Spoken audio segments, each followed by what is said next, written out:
কিন্তু আমরা শুধু রবিউল আউয়াল মাস আসছে রাসূলের জন্য কি করি, রাসূলের স্মরণ করার জন্য আমরা অনুষ্ঠান করি। কি করি?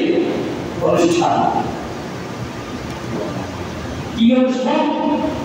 হয় কোথাও জিলাপি, মিষ্টি, কোথাও বিরিয়ানি, এর আয়োজন করি। মূলত আমাদের উদ্দেশ্য রাসূলের জীবনী জানা নয়, আমাদের উদ্দেশ্য জিলাপি খাওয়া আর বিরিয়ানি খাওয়া। কিন্তু দেখবেন যত জায়গায় এই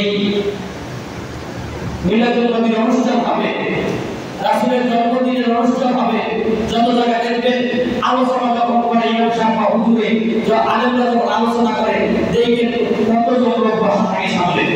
আর যখন জিলাপি দিব বা বিরিয়ানি দিব তখন কত লোক থাকে কি দেখবেন আপনারা। আমার কথা সত্য কিনা? মুসলমান আসলে কি রাসূলের জীবনী জানার জন্য অনুষ্ঠান করে, না জিলাপি আর বিরিয়ানি মিষ্টি খাওয়ার জন্য অনুষ্ঠান করে? তখন আপনি আমাদের পার্থক্যটা বুঝতে পারবেন। ছোট্ট জীবনে ছোট অভিজ্ঞতা থেকে বলছি, অনেক অনুষ্ঠান, ইসলামের অনুষ্ঠান জানানোর জন্য মানুষদেরকে মসজিদে আয়োজন করা হয়, এলাকায় আয়োজন করা হয়, মাহফিল করা হয়, কিন্তু মাহফিলের যে লোক না বসে তার চেয়ে দ্বিগুণ লোক বাজারে থাকে কিনা? হ্যাঁ, আমরা আয়োজন করে আপনাকে কিছু শোনানোর জন্য, জানানোর জন্য, কিন্তু আপনি আসেন না। তাহলে এই আয়োজনের প্রয়োজনটা কিসের? দরকারটা কিসের? শুধু জিলাপি খাবেন আর মিষ্টি খাবেন আর বিরিয়ানি খাবেন এর জন্য?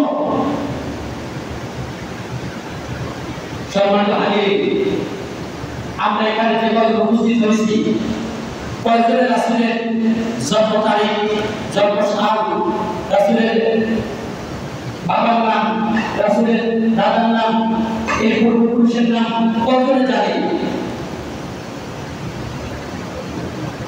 এই জানার ভিতরে কিন্তু আমাদের বিষয় নয়, রাসূলকে আমরা কতটুকু মানি এটা সবচেয়ে বড় বিষয়। হ্যাঁ,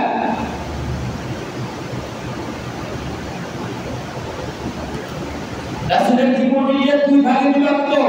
প্রাথমিক পর্যায়ে এক নাম্বার রাসূলের নবুয়তের আগের জীবনী, নবুয়তের পরের জীবনী। নবুয়তের ভিতরে আমার দুইটা ধাপ, মক্কার জীবনী আর মদিনার জীবনী। কতটুকু জানি? আমাদের সমাজে শুধু আলোচনা করা হয় রাসূল বকরি সরাইছেন, রাসূলের চেহারা সুন্দর ছিল, রাসূল এই দুনিয়াতে আসছেন, এই সব বিষয়ে আলোচনা করি। আমাদের কি করা হয়? আমাদেরকে ব্ল্যাকমেইল করা হয়, বিশাল ব্ল্যাকমেইল। কিন্তু রাসূলের